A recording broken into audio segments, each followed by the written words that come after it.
todos novamente. Sejam todos bem-vindos a essa humilde casa. Estamos fazendo um cafezinho simples da manhã, não à altura de vocês, mas é com muita honra, muita satisfação que fazemos isso. E também temos aqui alguns convidados. O nosso advogado, o Rodrigo. Estamos aguardando outro advogado, o Márcio. E temos aqui também como convidado especial o doutor Raul, que é candidato a prefeito de Bauru. Veja bem, antes que alguém me pergunte, eu quero informá-los. Nós estamos abrindo esta casa para todos os candidatos a prefeitos de Bauru, ok? Que a intenção não é vir aqui atacar, não é vir aqui fazer debate. Muitos aposentados, nós sabemos, que não gostam mais, não querem mais votar, estão insatisfeitos com políticas, certo? E eu sempre fui contra isso, acho que nós devemos votar. Não estou pedindo o voto de vocês para o doutor Raul. Não estou pedindo o voto de vocês para os demais candidatos. Quem vai convencer vocês são os próprios candidatos. Como eu disse anteriormente, a casa está aberta para todos os candidatos, ok? Então, como eu não sou de falar muito, vocês fiquem agora com o doutor Raul, tá ok? Ele vai falar um pouquinho sobre a área dele e depois ele deve falar de política. Mas, com certeza, não vai agredir a ninguém, tá ok? Senão ele perde o amigo e o paciente. Obrigado. Bom dia a todos. Eu fiquei muito contente de receber o convite, viu? Quero já pedir de antemão desculpas, a gente ter atrasado um pouquinho, porque nós estávamos num outro evento, e o pessoal fez muita pergunta, né, estava discutindo. Então, gente, eu queria... nós estamos como candidato a prefeito, é a minha terceira tentativa aí de eleição. Eu sou meio teimoso, já deu para perceber, né? A gente vai mesmo para cima. E eu gostaria de ver, assim, aquilo que a gente já propôs de plano de governo. Se tivesse sido atendido todas as nossas metas, você pode ter certeza que eu nem estaria aqui novamente como candidato, né? Mas eu não sei o que acontece nessa cidade, que o pessoal não faz a coisa andar, né? E como eu estou num público bem específico, né? Nós estamos falando de pessoas que já passaram de 60 anos, né? Essa que é a verdade. Inclusive eu, né? Há 2 dias atrás eu fiz 63, né? Então a gente acha que não chega, né? Mas quando a gente menos vê, nós já estamos lá na frente, né? Aí depois já vem neto. Lembro que a minha nora, na hora que ela ficou grávida, eu falei assim, eu vou ensinar minha netinha a chamar eu de tio, né? É nada, quando eles começam a chamar você de vovô, é gostoso, né? Então não tem conversa, tudo conversa mole, né? Eu vou citar um exemplo para vocês, que os funcionários da prefeitura, que se aposentaram, eles tinham direito a um vale alimentação. Oi? Você é uma? Você falou que era só quem era INSS, então era da prefeitura, né? Então, que bom que você está aí, né? Então, veja só, vocês tinham direito a um vale alimentação, certo? De repente, o STF lá dos Torga lá, resolveram dizer que vocês não têm direito ao vale alimentação, porque o vale alimentação é para quem está na ativa, né? E simplesmente... quem apresenta não come, né? Exatamente. E aí, de repente, o pessoal tirou esse benefício que vocês tinham. A ponto de alguns funcionários hoje, na prefeitura, estão até adiando a sua aposentadoria, porque elas vão perder R$1.000 e poucos, hoje dá 1.150, né? Mas que era para ter subido para 1.450, mas acabou não acontecendo. E eu estou lendo aquela frase ali, ó, assim, o idoso tem que ser tratado com amor, carinho, respeito e dignidade. Você é o nosso maior patrimônio. Tudo aqui é por você e para você. Faça desse local uma extensão da sua casa, né? Mas me chamou a atenção, porque ele está falando assim, ó, o idoso tem que ser tratado com amor, carinho, respeito e dignidade. Eu fui olhar na Constituição qual era a forma, eu estando prefeito, como que eu poderia devolver esse vale alimentação para o aposentado da prefeitura. E a hora que você vai ler na Constituição, está exatamente falando essa palavra aí, dignidade. Então, todos os serviços públicos, né, os governos, tanto municipal, quanto estadual, quanto federal, está na Constituição que ele tem que aplicar políticas públicas para dar exatamente a dignidade da pessoa ter um envelhecimento de uma forma mais tranquila, né, amena, e poder fazer com que isso seja feita de uma forma não traumática, né? Porque o que a gente vê hoje são as pessoas se aposentando, a inflação comendo o salário, né? O plano de saúde fica caro, poucas pessoas têm condição de colocar para parte do seu salário no plano de saúde, e aí a coisa pega, né? Pega porque um plano de saúde hoje na faixa etária da gente, eu estou pagando R$1.500 para mim, né? Eu acho que vocês não devem ser diferentes. Quem tiver plano de saúde deve estar pagando nessa mesma faixa. E ainda o plano nem faz muita questão de ter agente, né? Porque sabe que vai usar, né? Essa que é a verdade, né? Então, nessa fase que a gente está, eu sempre falo que, depois dos 60, algumas doenças vêm para ficar, né? Então, na minha área vem a catarata, né? Alguns aqui eu já até operei de catarata. Aí você tem as doenças pulmonares, as doenças cardíacas, a hipertensão, diabetes, e a coisa vem realmente e fica na gente, né? Então, é uma fase que a gente tem que ter uma política pública onde o idoso pudesse ter, aquele que não tem o planozinho de saúde dele, tiver acesso com facilidade, e não entrar numa mesma fila, né, daquele atendimento geral. Então, eu venho defendendo há muito tempo, que lá perto do Hospital Manuel de Abreu, eu queria transformar aquele hospital num hospital de referência para paciente idoso. O governador Rodrigo Garcia conseguiu reformar ele, né, no último mandato dele. Pelo menos ficou muito mais palatável, né, a aparência do hospital, fizeram uma reforma legal ali, e transformaram ele numa unidade de cuidados prolongados. Sabe o que é isso, unidade de cuidados prolongados? Vamos supor que a pessoa tem um derrame cerebral. Aí ele fica internado no hospital geral, 15 dias lá, aí dá uma melhoradinha, mas ele fica não conseguindo deglutir, não engole, está paralisado uma parte do corpo dele. Então, ele precisa de mais tempo para fazer uma alimentação, às vezes, gástrica, pelo nariz, fazer uma fisioterapia. Então, a unidade de cuidados prolongados, aí você tira aquele paciente que saiu do risco de morte e leva ele para o hospital desse tipo, que vai fazer os cuidados necessários ali. Então, qual que era a nossa ideia? É sensibilizar o governo do Estado a transformar ali um grande ambulatório que pudesse atender as pessoas mais idosas. Bem na esquina ali já é um posto de saúde. E tem terreno ali, gente, para ir lá do outro lado do quarteirão. Entendeu? Aquele terreno é do Estado. Inteirinho ele é do Estado. Eu cheguei aí na secretaria lá, falei com o patrimônio da União. Na verdade, nem do Estado viu? É da União ainda.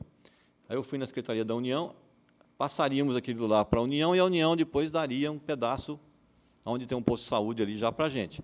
Aí você monta um ambulatório ali, onde você tivesse mamografia, sem limite de idade. Acho que mamografia não podia ter limite de idade, porque tem gente que tem tumor de mama, né, com 28 anos, 25 anos. Então, tem indicação de fazer, tem um caroço no peito, tem que fazer, entendeu? Então, ali tinha que ter mamografia para a mulher, tinha que ter a parte ginecológica para poder fazer os exames de colo de útero, né? Então, tudo que fosse para o feminino e também para o masculino, né? O homem, por exemplo, tem mais chance de ter aneurisma abdominal do que a mulher, né? Onde a aorta aqui na barriga, ela pode dilatar e aquilo pode explodir de uma hora para outra. Como é que você prevê isso? Pra você ter uma ideia, de cada 100 pessoas, 6 vão ter aneurisma abdominal. Você previne isso fazendo um ultrassom abdominal. Um simples ultrassom de abdômen, você consegue saber se tem, não tem, se é pequeno, se é grande. Então, você tem uma prevenção a ser feita, que não pode deixar a pessoa ali com o negócio daquele dilatando, chegar lá na frente, a coisa pega. Então, em todas as patologias, que a catarata, né, catarata é assim, né? Quem não tem, um dia vai ter, né? E acima dos 60 anos, é certeza que a coisa vem, né? Só para vocês terem uma ideia, o número de cirurgias que é feito de cirurgia de catarata pelo SUS hoje, em Bauru, eu fiz um levantamento, nós temos 83 mil pessoas com mais de 60 anos de idade. com a velocidade que está sendo realizada as cirurgias, sem mutirões, né? Quando faz mutirão, dá uma aliviadinha um pouquinho. Mas levaria 17 anos e 1 mês para poder operar essas 83 mil pessoas. Então, tem que ter políticas públicas voltadas para essa faixa, porque são coisas que vão incidir, nós temos certeza que vai acontecer. Tá? Então, é uma ideia nossa de ter aí o Hospital do Idoso, que nós estamos chamando, né? Que já, o Estado já reformou uma parte. Se a gente monta um ambulatório ali do lado, é só fazer a parceria e a coisa nasce do dia para a noite com custo baixo. Tá? Porque, quanto custa um aparelho de ultrassom? Uns 600 mil reais. É dinheiro para nós. Mas para uma prefeitura que tem uma contribuição de todo o público, não é nada. Né? Não é nada. Só para vocês terem uma ideia, enfiaram 535 mil reais no último show ali na exposição. Entendeu? Isso daria para comprar um aparelho de ultrassom, com tranquilidade enorme. Então, só estou mostrando que dinheiro tem, mas não tem a política, não tem a cabeça de querer voltar a política pública para isso. Então, em relação ao funcionário da prefeitura, no seu caso, o que nós vamos fazer?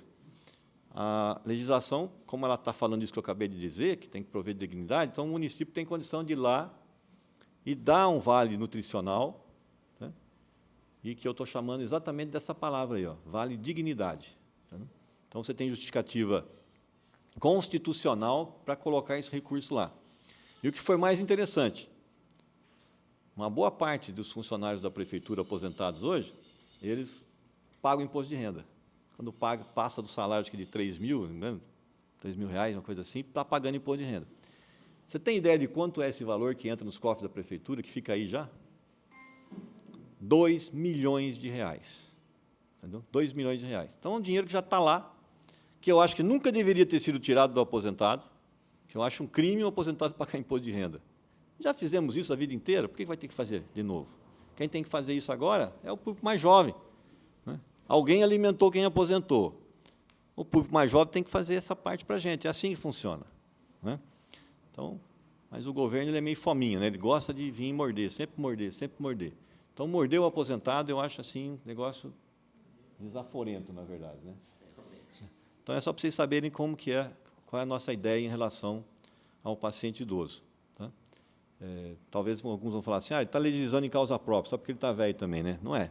Né? Eu acho que é uma situação onde a gente... Eu tenho plano de saúde, né? Consigo pagar para minha mãe. Mas eu lembro do meu pai, que para fazer meu pai numa consulta médica era sacrifício, né? Sacrifício. Mas em um ano, quando ele teve um tumor lá que pegou ele comeu o dinheiro que eu paguei de Unimed para ele a vida inteira em menos de um ano. Em menos de um ano. Então, às vezes, a gente paga, né, que é para não usar. Certo é isso, eu não quero usar. Né?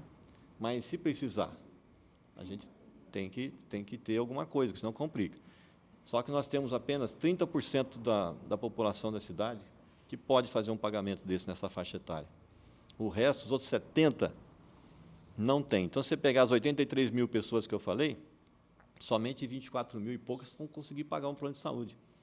O restante, nós temos que prover algumas políticas públicas para fazer esse meio de campo, pelo menos nessas patologias que mais incidem, né, nas pessoas idosas. Então, ter lá um geriatra, ter lá um cardiologista, ter um aparelho para fazer os exames cardiológicos. Então, as coisas que são simples, baratas de ser feitas, não é para colocar vocês numa mesma fila. Quando eu era vereador, né, Ivo, nós aprovamos um projeto de lei que é para o paciente diabético na cidade. Quem que é diabético aqui? 4, 5, entendeu? Quer dizer, num grupo pequeno já temos 5 aqui. Então, que nós aprovamos o projeto. O paciente diabético, ele entra na mesma fila para fazer um exame oftalmológico do que qualquer outra pessoa que vai trocar um óculos. Não pode. O paciente diabético, ele tem que fazer um segmento da sua retina, do fundo de olho, de uma forma frequente. Então, se você quer dar uma igualdade de condições, nem sempre você pode pôr a pessoa na mesma fila. Porque esse não pode esperar, mas aquele outro que está precisando só de um óculos e trocar o óculos, ele pode ter uma fila diferente, mas esse não. O paciente diabético já tem lei lá, que nós aprovamos enquanto era vereador, que ele tem o direito de exigir que ele passe na frente. Né? Agora, nós temos que fazer cumprir a lei. Uma vez eu falei isso para um paciente, ele foi no posto de saúde, mas tem lei e tal, eu tenho direito... Aqui nessas leis não funciona para nós. Quer dizer, Como é que pode alguém falar uma bobagem dessa no posto de saúde, né?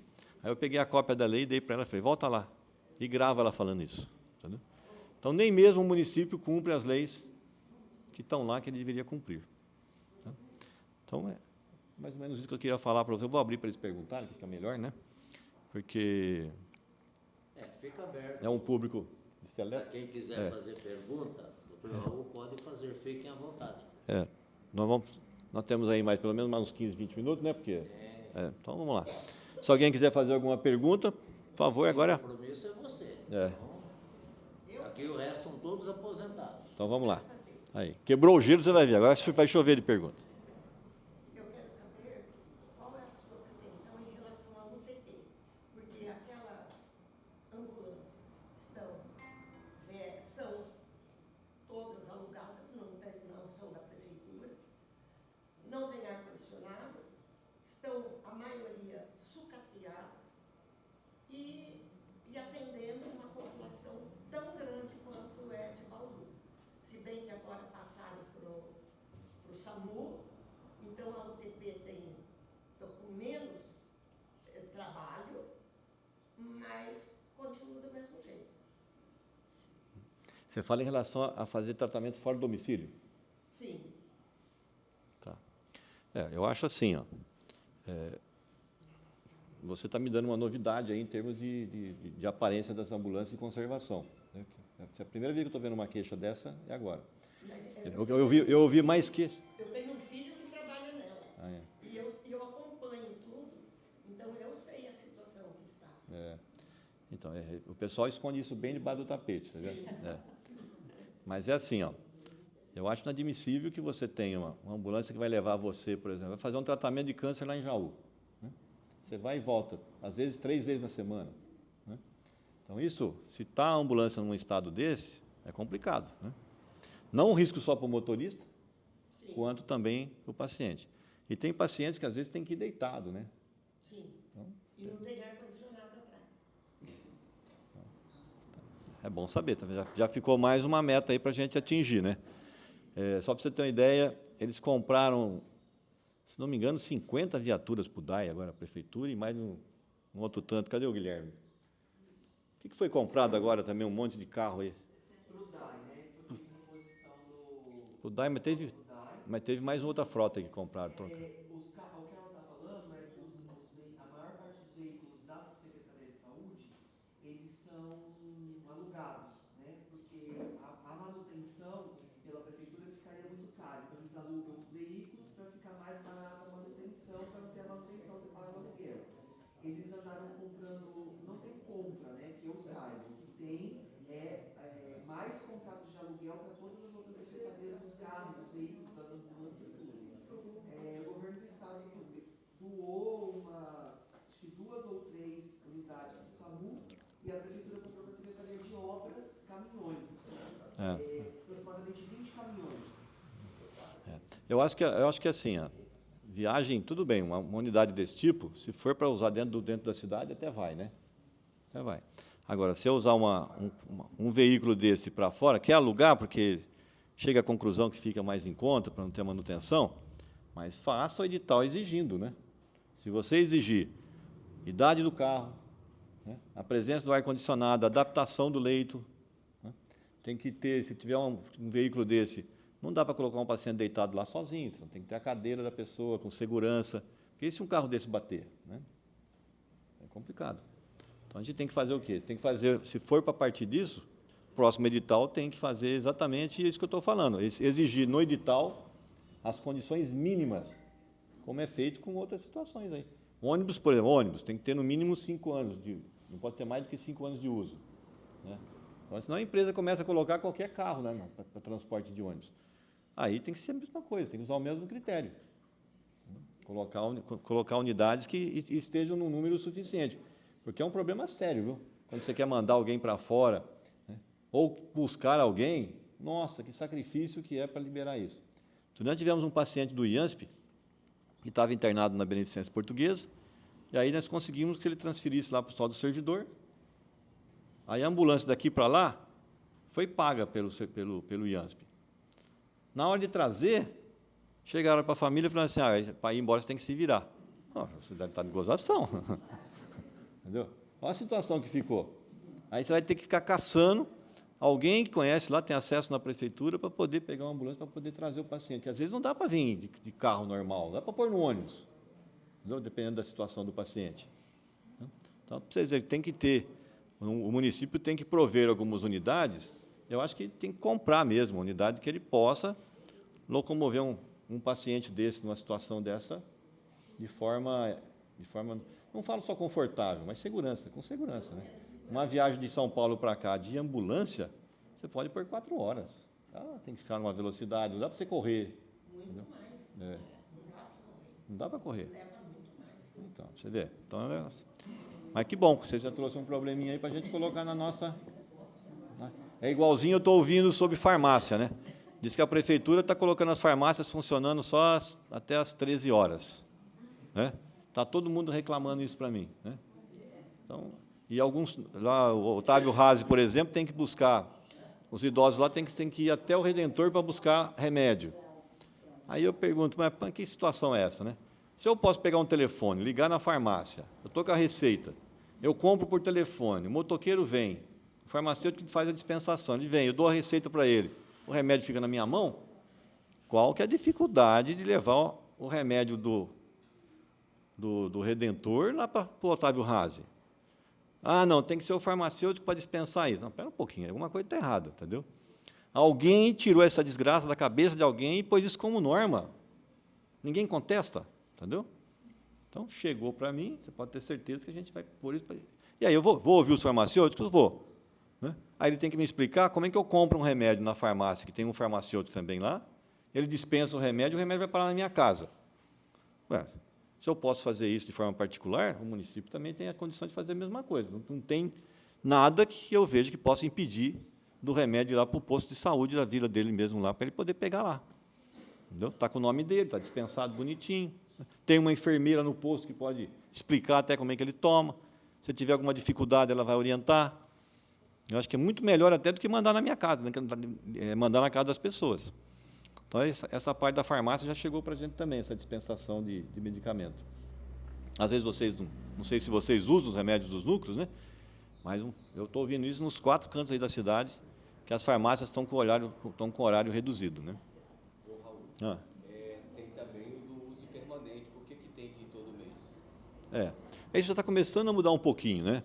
Mas, por exemplo, tinha aqueles remédios para glaucoma, que todo mês o paciente ia lá para a gente preencher aqueles papel. Aí a gente faz a receita, uso contínuo.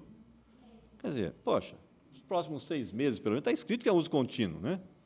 Quer que escreve por 6 meses? Coloca também, uso por 6 meses. Então, não tem que ficar ocupando uma consulta só para pegar o remédio, gente. Já está difícil de encaixar todo mundo, né? Então, essa burocracia, ela tem que ser vencida, né? Hoje em dia, com as enfermeiras podendo atuar um pouco mais dentro da conversa, dentro de alguns procedimentos, então dá para a enfermeira ver, nossa senhora está dentro do prazo ainda, está aqui, vai dispensar para a senhora, não precisa da receita. Está com uma receita lá que é para usar de uso contínuo. Deu algum problema nesses 6 meses? Passa o paciente pelo médico de novo, aí vê se vai mudar alguma coisa ou não. Mas se não mudou nada, está tudo bem com a senhora? Está tudo bem com o senhor? Está. Beleza, então está aqui o remedinho e continua. Então, você evita, né, de ficar fazendo uma consulta com dispensação de remédio de mês em mês, preenchendo essa burocracia que o Ivo acabou de falar aí. Né? Mais alguma perguntinha? Pessoal, chegando o nosso advogado, outro advogado aqui, doutor Márcio. Ok? Beleza? Mais alguma pergunta para o doutor Raul? Eu tenho uma pergunta primeiro para vocês. Alguém sabe o que é o número 20?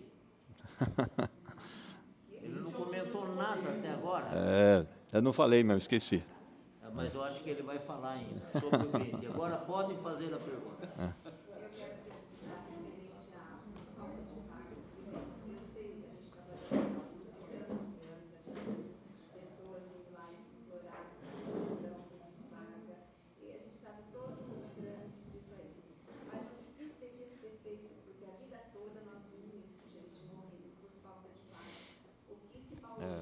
É o hospital municipal que vai resolver? Não sei. O que seria para resolver isso? Porque a Isso que você falou, nós temos que resolver para ontem. Se você ligar hoje nas UPAs, você está aí por volta aí de 60, 70 pessoas aguardando uma internação. E aí aqui eu quero fazer uma defesa às enfermeiras e aos colegas que estão lá. Entendeu? Porque quem está atendendo lá tem a mesma dificuldade do que quem está para ser atendido. Então, às vezes, falta insumos. Quer dizer, a prefeitura não consegue nem manter os insumos com estoque adequado. Quantas vezes não viu enfermeira reclamando? Não tem gás, não tem isso, não tem aquilo, não tem material de intubação. Então, para o doutor que está lá atendendo, é muito ruim. E aí, ele não tem aparato para fazer um bom diagnóstico, o que sobra para ele? Eu estou com suspeito que esse paciente pode estar aqui, que nem eu acabei de falar aí, um aneurisma abdominal. Eu palpei e está pulsando a barriga dele. E ele está com dor. Ele não pode mandar um paciente desse embora. Como que ele iria resolver? Se fizesse um ultrassom ali de urgência, fizesse uma tomografia, uma angiotomo, ele mata o diagnóstico. Aí, bom, agora você pode ir embora, que não é. Minha suspeita clínica é outra coisa. Então, você está só com uma constipação mesmo intestinal e vamos tratar isso aqui de uma outra forma. Se ele não tem essa condição, a única condição para o doutor é pedir a internação. Aí, uma parte das internações, às vezes, que estão lá, é mais para fazer o diagnóstico do que mesmo porque a necessidade extrema. Porque como é que ele vai mandar o doente embora, gente? Não dá. Ele não chegou ao diagnóstico. Então, ele pede a internação, que é a única defesa que ele tem também do ponto de vista jurídico dele. Tem aqui 2 advogados, vocês sabem. Se ele mandar o paciente embora e o paciente vier a falecer com um outro diagnóstico, pronto, já complicou a vida do cara. Entendeu? Então, ele vai pedir a internação. Então, qual que é a nossa ideia em relação a isso? Muito mais barato. Nós temos um pronto-socorro central aqui, né? E tem o outro que era infantil, que ficou lá para o Covid. Se você faz uma reforma ali e transforma ali pelo menos uns... Ali acho que cabe, no mínimo, ali uns 100 leitos de uma enfermaria grande. Então, os pacientes que estão na UPA, a UPA é um lugar de passagem. Tá? Então, o paciente que está lá num respirador, por exemplo, não é para ficar ocupando aquele respirador. Porque se eu tiver 4 respiradores, os 4 estiverem ocupados, o que vai acontecer com o 5º que vai chegar? Entendeu? O que vai acontecer? A senhora falou certinho, vai morrer. Entendeu? É complicado isso. Aí vai ficar a coitada da enfermeira com o ambu lá, jogando ar no pulmão do cara, até ver se desocupa alguma coisa, ou se arruma uma vaga em outro lugar. Não, isso não é para acontecer dessa forma. Ali era para ter, os respiradores têm que estar à disposição o tempo inteiro, sempre vazio. Então, você passou, estabilizou o paciente, desce. Aí desceu ali, está ali sendo atendido, o base já tem o corpo clínico dele ali. Então, ele tem um neurologista, ele tem um pneumologista, ele tem um clínico geral, ele tem um infectologista. Então, se o paciente está com uma broncopneumonia, ele já vai lá, o cara já vai medicar bonitinho. Dá para ir para casa? Dá. Já o pneumo viu, fez o raio-x bonitinho, dá alta já, pronto. Vai para casa. Ou se o paciente está fazendo um tratamento, por exemplo, numa UPA, o remédio que ele está tomando lá não é o mesmo que ele vai tomar no hospital. Não pode. Entendeu? As 2 instituições têm que dar as mãos e vamos padronizar isso. Então, se eu fizer o diagnóstico de uma broncopneumonia aqui na UPA, eu já inicio o tratamento com o remédio certo. Certo? A prefeitura tem que ter essa medicação no portfólio dela. Na hora que eu descer com o paciente, se ele levou 1 dia ou 2, ele já está com 2 dias de tratamento. Às vezes, com mais 2 internados, já está tranquilo e já vai embora. Você já libera mais um leito. Então, a informatização deveria ser a mesma. Porque hoje você faz uma cirurgia, por exemplo, lá no estadual. Aí você tem alta. Se você tiver um problema maior, você vai ter que ir na UPA. Aí chega na UPA, o colega não tem acesso às suas informações. Ele depende da sua informação. E nem todo mundo sabe falar o que está acontecendo. Entendeu? Nem os termos técnicos. Agora, se o colega que está lá na UPA tiver acesso à informatização do hospital, pronto, você entra, ela fez isso, fez aquilo, tal. Ele já tem condição de fazer, até colocar uma informação no prontuário. Passou pela UPA, aconteceu isso, foi medicado com tal coisa e dispensado. Aí o colega que vai lá depois fazer o segmento do prontuário já sabe, passou pela UPA, teve isso, teve aquilo. Então, essa informatização é uma questão de sentar com o base e usar o mesmo sistema. A prefeitura não está com o sistema informatizado porque cada um quer fazer o seu. Entendeu? E agora, para piorar, o Hospital das Clínicas também está fazendo o dele. Aí você não tem uma uniformidade com isso. Aí o paciente fica sendo picotado, né? Cada lugar que ele vai é um que atende, uma informação que tem. Quer dizer, ou você carrega debaixo do braço o seu prontuário, ou então você não tem acesso à coisa. Entendeu? Num mundo que nós estamos hoje totalmente informatizado, isso não tem sentido. Né? O Base tem um bom sistema de informatização. Ele usa para a rede toda dele, que é a FAMESP. Então, por exemplo, o paciente que está lá no estadual, quem está vendo ele aqui no Base, se ele quiser, ele entra. Ah, mas e a segurança das informações? Faz. Aquilo ali, você passa o cartão, tem que pôr a senha, entendeu? Você já recebe a informação de cara, você é responsável pelas informações de vazamentos, você deixa rastro. Não tem como você pegar uma informação daquela e usar para outra coisa. A não ser que você cometa um crime, você vai ser responsabilizado por isso. E não deixar de fazer a informatização. Então, eu acho que essa parceria Base e município, ela tem que acontecer ontem. E mais um detalhe, os hospitais sempre chegam agora nesse mês de setembro, estão tudo aqui, ó, com a corda no pescoço, que o dinheiro já foi consumido. Aí as cirurgias ambulatoriais, aquela cirurgia que é marcada da vesícula, né, de uma outra cirurgia ortopédica, de uma pedra de rim, eles paralisam tudo, porque não dá para gastar. Né? Se você joga um dinheiro lá dentro, você tem condição de aumentar o número de cirurgias realizadas, porque espaço lá tem, não precisa ter verba. Como é que eu vou marcar uma cirurgia de próstata? Você vai fazer uma cirurgia de próstata numa pessoa, você precisa de reservar uma vaga de UTI, você tem que reservar sangue, você tem que comprar o material. Né? Então, essas coisas têm custo. Entendeu? Ou você participa de forma ativa em mutirões, colocando dinheiro numa estrutura dessa, ou a gente vai ficar na mesma mesmice aí que você falou, de não ter vaga. A urgência é uma coisa... Então, um colega me ligou ontem lá, o Ivan Segura, que trabalha muito tempo já nas UPAs, né? O Ivan falou assim, Raul, se você visse a quantidade de pessoas que passam, ele até citou, porque ele falou, chamou atenção, porque ele estava vendo uma paciente com dor de vesícula, né? Estava com colecistite aguda. Ela passou naquele mês 16 vezes na UPA. Vai esperar o paciente fazer um abdômen agudo? Então, vai lá, medica alta, medica alta, medica alta. Se você pedir a vaga, os caras não vão internar, porque eles vão dizer que isso aí é uma cirurgia ambulatorial. A não ser que escreva lá, abdômen agudo, paciente está em sepsis, e não sei o quê. Agora o cara está quase morrendo que você vai fazer a cirurgia. Entendeu? Então, essas coisas têm que mudar. Principalmente essas doenças que mais incidem, que essas doenças que precisam de atendimento ambulatorial, o dinheiro tem que vir de alguma coisa, de algum lugar. Se você fizer o diagnóstico e jogar isso dentro de um sistema, você vai ter número. Se você perguntar hoje para o serviço municipal assim, quantas cirurgias estão aguardando para serem feitas de vesícula? Eu duvido que o município tenha isso para responder para nós. Não tem. Eu estava de vereador há mais de 10 anos atrás, eu fiz esse levantamento, eu fui até a DRS e eu queria saber assim, essa parte de vesícula. Onde está operando e quantas estão sendo feitas por mês? Fui ver.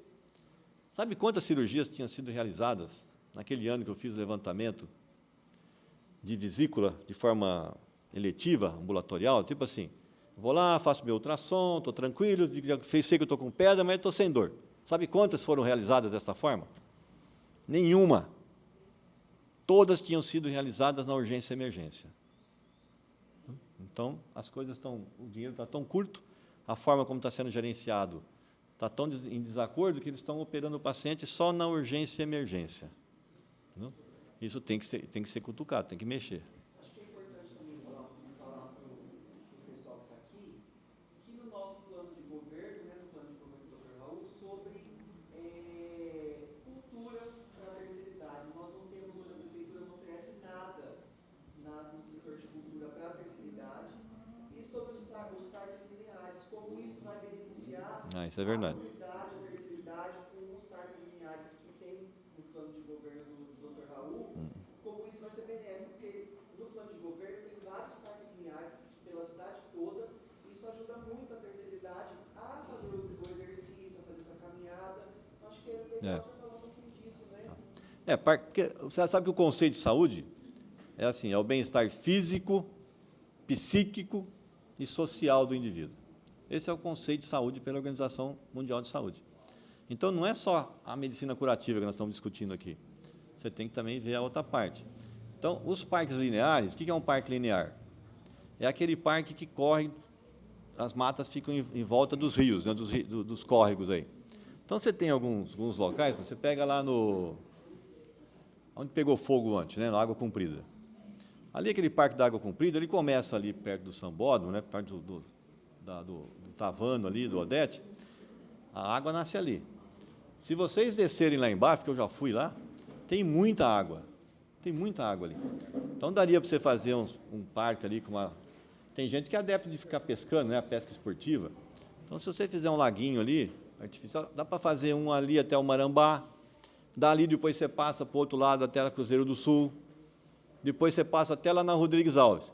Então, o parque é grande, vai dali até lá na Rodrigues Alves. Então, ia beneficiar toda aquela população que está ali, né? Então, as pessoas teriam, só ali onde, da Água Comprida, ali do Geisel, ali você tem 2,2 km, se você só contornasse a lagoa que nós desenhamos.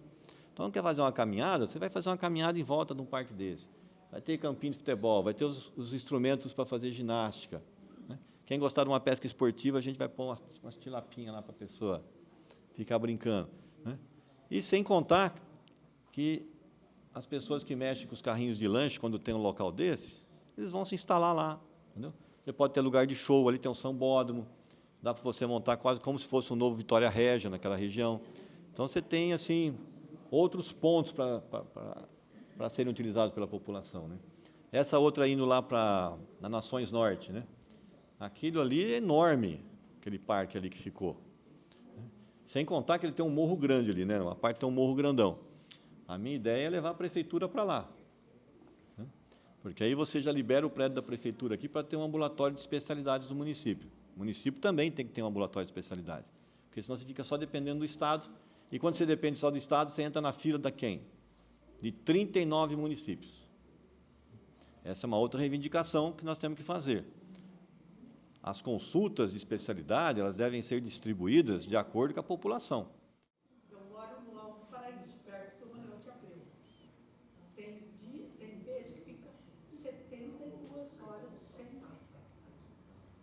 Estão passando, e eu ainda na minha casa tem mais primeiro. Mas na minha filha, que é Brasília, assim fica 4 dias sem água. Veja só, ali no Alto Paraíso, depende quase que exclusivamente do Rio Batalha ali. Abriram um poço ali, mas aquele poço está dando 18 mil litros de água por hora só. Então, você tem que, ou aprofunda o poço, ou você tem que abrir outro em outro ponto. Então, se você perguntar aqui, quem está sofrendo com falta d'água aqui? Quantos tem? Muito. Ó, mas teve gente que não levantou a mão. Quem não levantou a mão, porque está servida por poços artesianos. Entendeu? Então, nos bairros onde não tem poço artesiano, nós temos que fazer. E o poço, você não pode abrir um pocinho do lado do outro. Você tem que ter 1,5 km de distância um do outro, porque é a norma técnica, senão você acaba prejudicando até o lençol freático. Então, esse é um ponto. Se tem bairros que estão supridos por água mineral, nós também temos que fazer essa mesma medida aí. Na outra eleição, eu falei, ó, tem que começar em janeiro. Levou 4 anos e não fez, chegou agora no final. Teve sorte os outros anos, porque pegou chuva. Agora pega uma estiagem aí, ó, a situação que fica. E aí começa a gastar dinheiro à toa, né? Porque jogar no caminhão-pipa aí agora é só remediar a coisa. Né? Então, Alto Paraíso, ele tem que ter um poço. Não precisa ser no Alto Paraíso o poço. Ah, ali não deu água. Beleza, mas deve ter algum ponto ali, né? No geoprocessamento, você vai localizar que dá água. Aí você leva para o reservatório. Fizeram um reservatório enorme lá, você viu? Eu gravei uma senhora outro dia ali que está do lado do reservatório e a água não sobe. Por quê? Porque a água chega pouca, conforme ela vai chegando, ela não sobe na caixa aqui. Ela vai descendo aonde? Lá para baixo, né? Na parte de baixo. Então, quem está lá embaixo recebe a água. Quem está do lado do poço não recebe água. Por quê? Não tem você tem que ter um reservatório elevado, entendeu? Você não pode ficar enchendo ele só. Você tem que pegar água aqui, bombear em cima. Ó, eu estou com 63 anos de idade. Se você pegar a caixa d'água na Carlos Marques, lá da Bela Vista, alguém conhece lá na Bela Vista, né? Caixa d'água? Aí. É a mesma caixa d'água de quando eu era criança. E o bairro cresceu. Você pega o São Geraldo, o São Geraldo está com 50 anos aquela caixa d'água. Eles nem estão conseguindo encher ela direito porque está com rachadura. O Colina está com 20. É só conversar com os funcionários, eles te falam o que está acontecendo. Os funcionários estão ali. E a culpa está caindo em quem? Nos coitados dos funcionários. Entendeu? O cara acha que o funcionário não está fazendo a coisa direito. Hoje entra de pedido para vazamento de água no DAI, 84 pedidos por dia. 84. Aí você tem 6 equipes do DAI para fazer os maiores vazamentos, e você tem outras 6, uma por regional. Né? Não dá conta. Entendeu? Não dá conta do serviço. Então, você tem que fazer o quê? Contrata mais gente para fazer esse serviço. Não pode ter vazamento. Pode ter um vazamento de meia polegada. Se deixar ele vazando 3, 4 dias, vai vazar muita água. E os vazamentos grandes, então? Tem uns que fica correndo, parece rio. Né? A água era para estar circulando. O DAI, hoje, ele reserva apenas 51% da água que ele produz. 51%. E não tem reservatório elevado. Então, você tem que construir um reservatório para poder, o baixo ser reserva, e você bombeia em cima para distribuir. Que aí ele vai por gravidade. Se você for bombear água, com aquelas bombas potentes dentro de um sistema desse, você vai arrebentando um cano um atrás do outro. Entendeu? Esse é outro problema. Agora, se você deixar descer por gravidade, a água vai, circula lá, se ninguém usou, ela volta aqui. Entendeu? É assim que você deveria ser. Você pega cidades como São José do Rio Preto, eles têm uma draga funcionando ali todos os dias. Naquela lagoa, todos os dias. Tira 4.000 quilos de terra, areia, garrafa PET, que as coisas caem, a chuva traz as coisas. Então, os caras ficam todo dia. Aqui os negros não limpam.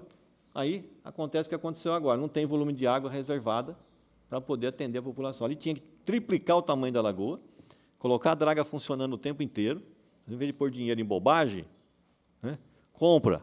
Senão, aproveita o governo do Estado. O governo do Estado está aí.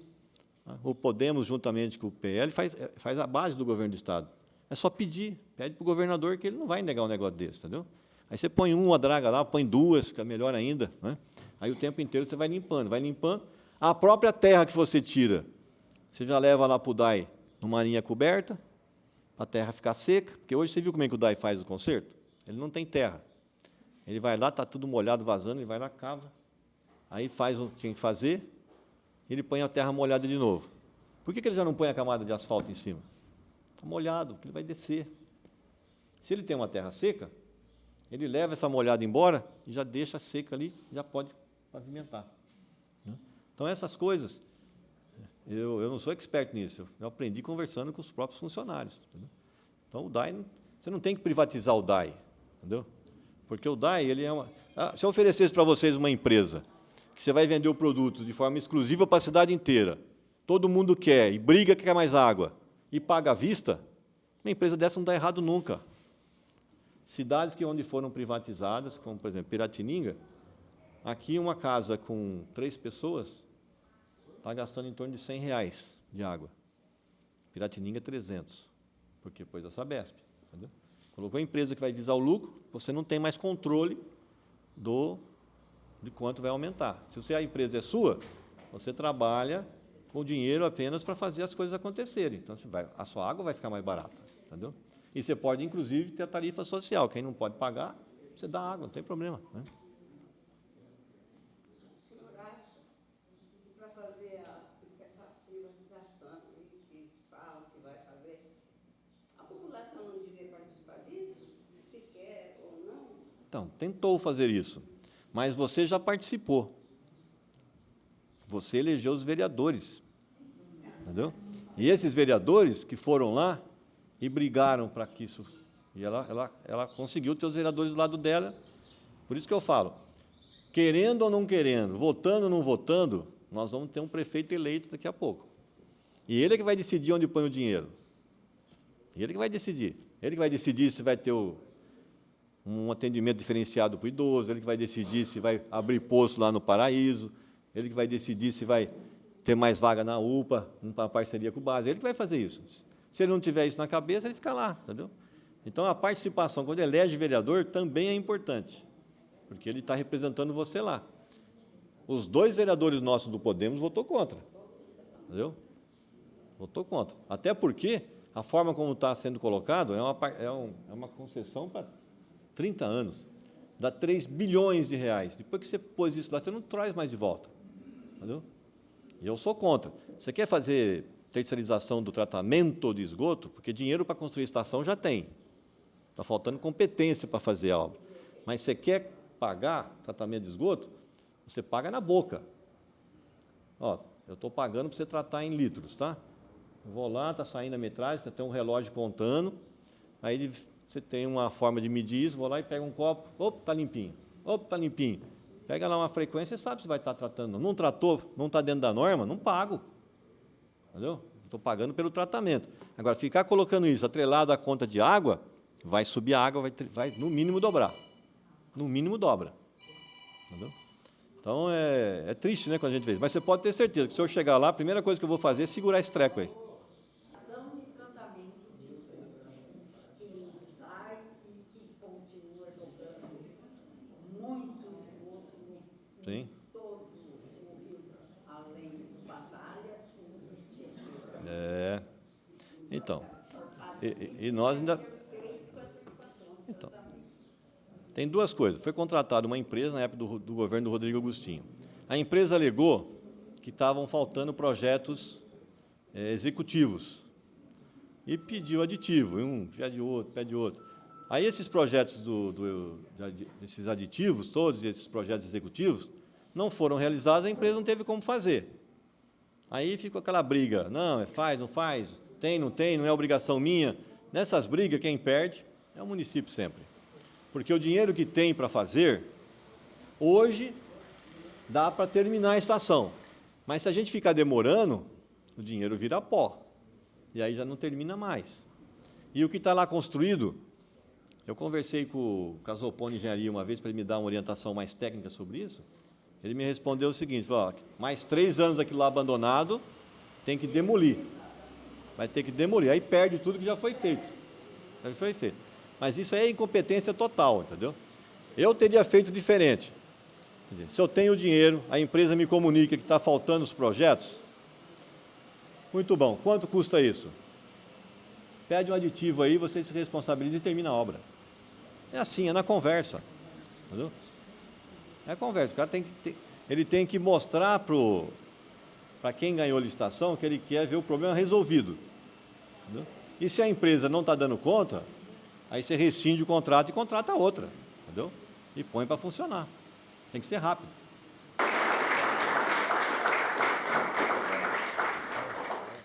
Doutor Raul acabou de falar, falou o número dele, que é 20, agora vocês sabem, né?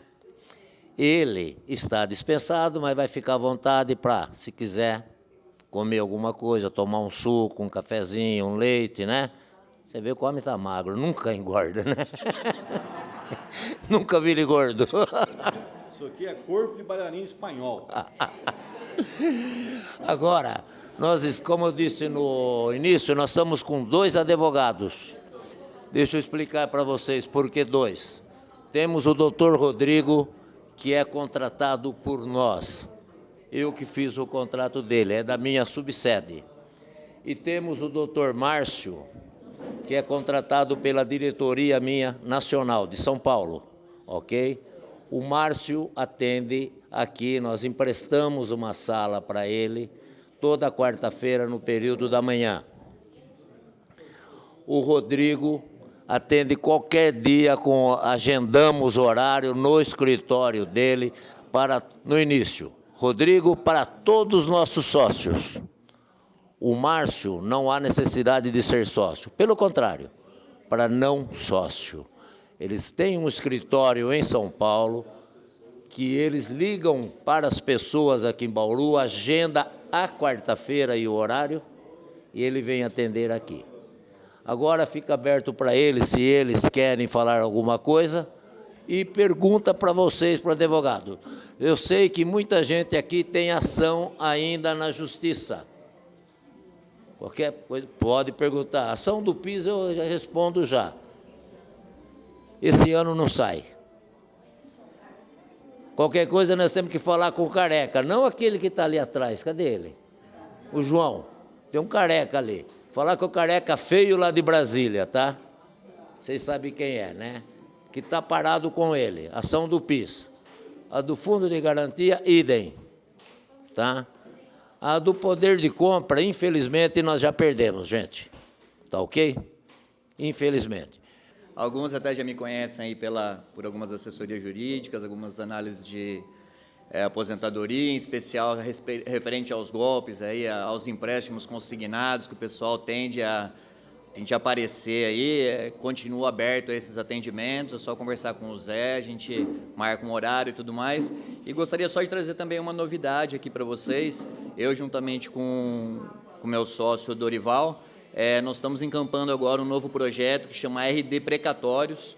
A gente dá assessoria e faz a intermediação de antecipação de precatórios. Então, todos aqueles que tiverem, estão na fila para receber, principalmente precatórios estaduais, que chega a demorar 10 anos hoje para ter um recebimento, nós damos essa assessoria e temos contatos direto com vários fundos de investimentos que fazem a aquisição desses precatórios, que fazem essa antecipação. Qual que é o serviço que nós prestamos? E para o pessoal aqui do sindicato, para os associados, nós fazemos essa cotação sem qualquer custo, é só nos procurar, informar que existe o precatório. Nós faremos a gente tem contato com vários fundos de investimento, bancos, nós procuramos as melhores condições, as melhores ofertas de pagamento para esse tipo de antecipação e auxiliamos desde do ato da negociação da cessão até o recebimento, sem qualquer recebimento antecipado. O pagamento é feito diretamente do fundo para o detentor do título. Enfim, damos toda essa assessoria. Então, todo mundo que tiver esses ativos, né, esses precatórios que estão na fila de espera para recebimento, pode ser estadual, pode ser federal, tá? Alguns municipais, mas nos procurem, que se tiver interesse em fazer essa antecipação, que a gente vai conseguir achar a melhor oferta de mercado aí para vocês, tá joia? Muito obrigado aí pela oportunidade, um abraço a todos. Bom dia a todos, né? Conforme o senhor Zé falou aqui, eu sou o advogado aqui da subsede, contratado pela federação. O Dr. Rodrigo é contratado da própria sede aqui em Bauru e eu sou da federação. A gente sempre está disponível todas as quarta-feiras aí, das 9 ao meio-dia. Conforme o senhor Zé falou, a gente atende sócio e não sócio. Então, isso estende para os familiares, quem quiser vir tirar alguma dúvida sobre direito previdenciário ou qualquer outra área aí, a gente está sempre disponível. E, caso queira, estaremos aí à vontade. Não vou me estender muito, porque o pessoal deve estar com fome, né, seu Zé? Então, vocês não ficarem aí presos a essas palavras, é isso aí. Quarta-feira, das 9 ao meio-dia, estamos aí à disposição. Obrigado a todos.